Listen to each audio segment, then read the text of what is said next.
Magandang hapon sa inyong lahat. Ito po si Herbert Curia, author promoter ng Bible Lives Promotions. Kakibating pananalig sa ating banal na Panginoon Diyos, banal na Panginoon Kristo at gabayan ng kaliwan ng Galiwan ng Santa Maria ay ating po ibinabahagi sa inyo sa linggong ito ang mensahe ng ating banal na Panginoon Diyos. Ang tema ng mensahe ng ating Panginoon Diyos ay manalig sa Diyos at Kristo Jesus nang malagpasan ang kapighatian sa mundong ito. Ngayon, babasahin ko po sa inyo ang mga mensaheng ito mula po doon sa Bagong Tipan o Mabuting Balita na paghahari ng ating banal na Panginoon Diyos sa pamamagitan ng banal na Panginoong Heso Kristo. At ayon po dito sa mga taga-Korinto, Kabanata 10, talatang 13. Ito po ang mensahe. Wala pang pagsubok na dumating sa inyo na didinanas ng lahat ng tao. Tapat ang Diyos at hindi niya pinahintulutan na kayo'y subukin ng higit sa inyong maya. Salip, pagdating ng pagsubok, bibigyan kayo ng lakas upang mapagtagumpayan iyon. 1 Korinto, talatang 10 hanggang 13. Papatuloy po natin sa 2 Thessalonica, Kabanata 2, talatang 16 hanggang 17. Ito po ang mensahe. Aliwin nawa kayo ng ating Panginoong Heso Kristo at ng ating Diyos at Ama na umiibig sa atin. At sa kanyang habag nagbigay sa atin ng walang pagbabagong lakas ng loob at matibay na pag-asa. Bigyan nawa kayo ng matatag na kalooban upang inyong ipahayag at may sagawa ang lahat ng mabuti. Ipagpatuloy po natin kay Apostol San Juan, Kabanata 16, talatang 33. Ito po ang mensahe. Sinasabi ko ito sa inyo upang kayo'y magkaroon ng kapayapaan sa pakikipag-isa sa akin. Mayroon kayong kapatian sa mundong ito. Ngunit lakasan ninyo ang inyong loob kapag tagumpayan ko na ang sanlibutan. Papatuloy po natin sa mga taga-Roma, Kabanata 5, talatang 4 hanggang 5. Ito po ang mensahe. At pagtitiyaga ay nagbubunga ng katatagan, at ang katatagan ay nagbubunga ng pag-asa. Hindi kayo mabibigo sa ating pag-asa sapagkat ang pag-ibig ng Diyos ay binuhos na sa ating mga puso sa pamamagitan ng Espiritu Santo na ipinagkaloob sa atin. Ito po ang mga salita ng Diyos. Salamat sa Diyos at mensahe niya sa linggong ito. Maraming salamat sa Panginoon Diyos. Ngayon ay aking pong paliliwanag sa inyo itong mga mensahe ito mula sa tema na manalig sa Diyos at Kristo Jesus upang malagpasan ang kapighatian sa mundong ito. Nais pong ibapatid sa ating banal na Panginoon na kung tayo ay sa pamumuhay na ito, kung nakararanas tayo ng kapighatian, sapagkat sinasabi nga ng banal na Panginoon Diyos, mayroon tayong kapighatian sa mundong ito. At kung tayo nakararanas ito, nangyayari sa atin ito mga iba't ibang mga kapighatian o mga hindi mabuting nangyayari sa atin, ay upang ito ay malagpasan natin, manampalataya tayo sa ating banal na Panginoon Diyos at ito ay malalagpasan natin. So magitan ng palataya sapagkat ang banal na Panginoon Kristo ay napagtagumpayan na ang sanlibutan. So ngayon ay sa kanyang ginawa, ito ay kanyang sinuong yung lahat upang sa gayon ay malagpasan niya kung iniatang sa kanya ng ating banal na Panginoon. Napahirap ang pinagdaanan ng ating banal na Panginoon Kristo. So tayo kahit na anong hirap ang ating pagdaranasin sa mundong ito, so magitan ng ating pananampalataya sa ating banal na Panginoon Diyos mula Kristo, tayo ay magkakaroon ng malaking pag-asa o tayo ay sa pamamagitan ng ating pagtitiyaga mula sa gabay ng ating Panginoon Kristo na pinakita niya yung kanyang pagtitiyaga, paghihirap upang malagpasan natin yung ating mundo. Kung tayo may kapighatian, so tayo magkaroon ng malaking pag-asa sa pananampalataya natin sa Diyos, malalagpasan natin ito at makakamtan natin muli yung mga bagay na ating mga nilimiti o pamumuhay na dapat nating isabuhay sa mundo ito. Ano man yung ating pipiliin na mga bukasyon, profesyon o pamumuhay, tayo ay manampalataya sa Diyos at ito ay pagkakalob sa atin. May mga bagay tayo na mga sa ating mundo na meron tayong mga pangarap hindi natin natutupad. Sa pamumuhay, nagpipil tayo ibang mga kapighatian. So, meron tayong hindi nakakamit sa pamamagitan ng banal na Panginoon Kristo, ipagkakaloob niya sa atin yung mga bagay na nais niya natin makamit or bagay na makapagbibigay sa atin ng pagdudulot sa atin ng kasiyahan, pagdudulot sa atin ng naginhawahan o para itong mga pinagdadaanan natin ay malagpasan natin. So ano man, sabi nga ng Panginoon sa Kristo, ano man, walang madang pagsubok na hindi natin malalagpasan. Bibigyan niya tayo ng kalakasan, tayo ay malagpasan ito. Ngayon, kung tayo tatalikod at hindi tayo mananampalataya, hindi natin malalampasan yun. So ngayon, kung tayo nananampalataya sa Kanya, tinitingnan din ng banal na Panginoon Diyos yung pananampalataya natin kung saan tayo ay mayroong pananampalataya. Aside, lalo na kung wala pa. So ngayon, halimbawa, ano yung mga maaaring dumating na pagsubok sa ating buhay, yung maaaring kapinatian, ano ba, nagkaroon ng sakuna, yan, nalibastate ka lahat, namatay pa yung mga kasamahan mo sa buhay. So yan ay malaking kapinatian na mangyayari sa tao. Halimbawa, kapamilya mo yung gano'n, mabigat na bagay yan para dumating sa buhay mo. Wala kung mananampalataya, tatanungin mo yung Diyos, maaaring sumbatan mo pa, bakit nangyayari sa'yo yun?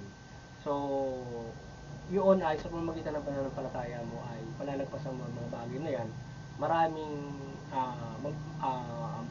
magiging ikaw ay bibigyan ng kalakasan para malagpasan mo yan at makamit mo ang bagong buhay para ikaw ay makabangon. So mga ganun, kagaya ng halimbawa nga yung sinasabi ng Biblia, yung pangyayari kay Job na talagang lahat siya ay sinubok ng demonyo, kung yung pananampalataya niya kay Panginoon sa Kristo. So ngayon ay lahat ng anak niya pinatay sa sakuna at saka lahat ng ari-arian din nila. So ngayon siya binigyan pa ng sakit, si Job. So ngayon ang nangyari, pinagpatuloy niya pananampalataya niya at hindi siya kumalas sa Panginoon Diyos. Ang ginawa sa kanya, ibinalik ng doble yung kanyang pag-aari, panibagong asawa, nagkaroon siya ng apo na pinahaba yung buhay niya, ginawa siyang 140. Tapos pinarami, binigyan siya ng asawa, nagkaanak pa siya, naabutan niya pa yung kaapu-apuan niya. So nadoble ang nangyari, nawala sa kanya sa una, dinoble ng banal na Panginoon. Pinakita niya kung gaano ang pagmamahal ng ating banal na Panginoon mula doon sa mga naging pangyayari na tayo nagkakaroon ng ganong kapigatian na talagang ubus na ubus ka, pero ibabalik ng sobra-sobra at ako ng Diyos yung nawala sa iyo, doble-doble pa. So ganun yung maaaring mangyari sa atin kung tayo ay sinusum. Kaya maging matatag tayo kapag dumating na yung, kapag naging matatag ka, babalik sa iyo ng Diyos yung mga bagay na yan sa iyo, sa mga anak mo. Itas ang espiritu lang higit sa lahat, na binigyan ka man ng gano'n na kapigatian, ikaw naman ay magkakaroon ng kaligtasan spiritual. At hindi lang maging dito sa pamumuhay na ito, babalik sa iyo. Para tayo ay, kaya tayo tinuturuan ng Panginoon Diyos, na Panginoon sa Kristo, pinakita niyo yung kanyang paghihirap, kung paano siya naglilingkod, para mayroon tayong example kung paano, halimbawa, kung paano tayo magtitiis sa iba't ibang klase ng mga hirap na ating daranasin mula tao na at mga demonyo na nilang din ng Diyos na pumipinsala ng mga tao na nagpapahirap sa mga tao. So ngayon ay yan yung mga pagsubok na ating mangyayari sa atin. Ngayon na tayo kinakailangan ay maging tatag sa pananampalataya para hindi tayo makabitaw. Ngayon kung bibitaw tayo, hindi natin ma-achieve yung ating yung pananampalataya natin sa mananampalataya. Matatalo tayo dun sa gusto ng demonyo na mawala yung pananampalataya mo, pasok lang mo yung Diyos dahil sa inaabot mo ng mga kapigatian sa buhay. So ngayon, hindi lang yon, kung ikaw ay hindi ka lang masusuklam, yung ginagawa ka masuklam ka sa Diyos, devastated pa yung buhay, nauwi tayo. Yung iba nga ay nauwi sa iba't ibang mga problema sa buhay niya. Iba nagsisira pa ng bait. So yun ang mabigat doon kapag nagkakaroon ka ng kapigatian sa buhay mo. So ngayon, ang tanging nating kakapitan dyan ay ang Panginoon Diyos. Lalo nga, kung tayo nananampalataya, hindi tayo pababayaan ng Diyos. Kung tayo ay mayroong pananampalataya. Ayan. Tayo ay aaluin ng ating banal na Panginoon Diyos sa ating pamumuhay na ito. Hindi niya tayo pababayaan na malungkot. Na tayo ay, kaya maging galakan natin yung ating banal na Panginoon Diyos. Hindi tayo pababayaan niya. Hindi lang naman sa material na bagay tayo, dapat maging masaya. Dapat maging masaya tayo doon sa spiritual na pamumuhay. Alam ng Diyos, yung kinakailangan mo ng tirahan, kinakailangan mo ng pagkain. So, alam ng Diyos yun. Pero nagawin mo ay may kasiyahan kang sa Panginoon Diyos at spiritual. So, hindi matatanggal sa yun So ngayon yung material na bagay kasi, kapag nawala yun, devastated ka na rin. Parang bus na bus ka. So ngayon, hindi ka na mabubayaan ng Diyos kung itinanampalataya sa Kanya. Kasi alam namin na kailangan kakain. Hindi na pwedeng manampalataya sa patuloy. Kung ikaw ay magpipatay na, ikaw ay hindi nakakapagpuri sa Kanya, mas siyempre gusto niya magpupuri ka, buhay ka. Ikaw ay sumusunod sa Kanya, hindi yung buto, siyempre. Kaya tinuturuan din tayo ng fasting para kung tayo man ay para tayo na napalataya na walang material sa ating katawan. Wala tayong pagkain, ganun. So ngayon, yes, sabi niyong bagay, pero tayo ay kinakailangan talaga ng suplemento para sa katawang lupa. Alam naman ng Diyos yan. Pero hindi yung mga bagay na yan, madaling mawala yan. Pero yung spiritual na pananampalataya, hindi matatanggal sa isang tao yun kung ikaw ay mayroong matibay na pananampalataya. Ngayon, kung yung pananampalataya mo na yan ay maaaring matanggal sa pamamagitan yung material na bagay na nakakabit sa'yo kapag ikaw ang mundo ang pag-iisip. So yun ang problema doon. Kaya syempre lahat naman ng bagay kapag ikaw ay meron, nag-iipon nga, nakakagalit kapag nawala. Diba? Nakakagalit. Pero kung ikaw ay may pananampalataya, alam mo na ikaw ay puprotektahan ng Diyos para sa na yan, or higit doon ay bakit ganito doon yan mga bagay. Ngayon ay tayo ay magkakaroon ng kapayapaan sa ng pag-isa natin sa Panginoon Diyos mula sa kapigatian natin. Kaya tayo ay patuloy na pag-isa sa ating mananampalataya mula Panginoon sa Kristo. Hindi tayo niya pumabayaan sa lahat ng bagay. So yun yung pananampalataya natin. Yan natin pag-ibayuhin. Kaya tayo ay maging matatag at hindi tayo mawawala ng pag-asa sa ating mananampalataya. Lalo na sa kaligtasan spiritual dito sa pamumuhay nito. So yun. So sana kayo ay nagabayan na naman ng ating Bible Life Promotion sa pagbabahaging ito ng mabuting balita o nagabayan kayo ng mabuting balita sa inyong spiritual na pamuhay at kayo magkaroon ng kaligtasan spiritual. At sana tayo ay gabayan patuloy ng Maria. Isugo sana patuloy siya ng ating banal na Panginoon Diyos, Panginoon Kristo. At tayo gabayan sa Kanya sa ating pagbabahaging ito. At siyempre gabayan ng ating banal na Panginoon Diyos, Panginoon Kristo, mula ba na Santa Maria, iba't ibang gabay ng ating banal na Panginoon na tayo yung magabayan sa ating pagbabago at talimain ang mabuting balita. So higit sa lahat ay kapag hindi na ito ay inyong talimain sapagkat ito yung makapagliligtas sa pamumuhay na ito kung tayo ay susundin natin yung kalooban ng ating banal na Panginoon. So kung tayo ay paghimalaan ng banal Santa Maria, magpasalamat tayo sa paggabay na yun na tayo ay binibigyan niya ng moral at lakas na pag-asa mananampalataya na sabay na. So yun, at siyempre tayo ay naging masaya kung mayroong ganong gabay sapagkat nakita natin yung ating pag-asa. So, hindi lang yun, marami pang gabay ang ating banal na Panginoon na maaaring gabay sa atin. Mula spiritual na paggabay na yan, iba't ibang mga paggabay sa atin sa pang-araw-araw na umuwi na yan tayo sa mga kapakamakan tayo ay biyaan ng iba't ibang mga bagay at nakakatama sa tayo ng mga pagpapala ng Diyos yan.